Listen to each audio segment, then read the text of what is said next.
આજે 16મી માર્ચ 2026નો વિધાનસભાનો દિવસ છે અને આ અગાઉ વિધાનસભાના ગૃહમાં ઊભા થઈને યુવા અને સાંસ્કૃતિક વિભાગની માંગણી જ્યારે ચાલતી હતી ત્યારે કાપ દરખાસ્તના માધ્યમથી મેં ગુજરાતના કોળી સમાજ માટે એક રજૂઆત કરી હતી.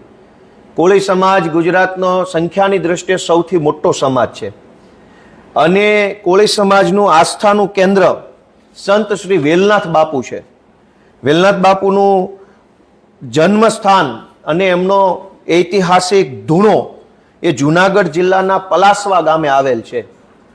જે સંત શ્રી વેલનાથ બાપુને ગુજરાતભરનો કોળી સમાજ ખૂબ શ્રદ્ધા અને આસ્થાથી માને છે, એવા સંત વેલનાથ બાપુના ધૂણાનો આજ દિવસ સુધી ગુજરાતની ભાજપની સરકારે કોઈ વિકાસ કરેલ નથી. ત્યાં કોઈ ઇન્ફ્રાસ્ટ્રક્ચરની સુવિધા, યાત્રાળુઓને અપડેટ મળે એવી ડેશબોર્ડની સુવિધા, યાત્રાળુઓને રહેવા જમવાની, પાર્કિંગની, સીસીટીવી કેમેરા, ટોયલેટ બાથરૂમ, મહિલાઓ માટેની કોઈ વ્યવસ્થા કરી નથી.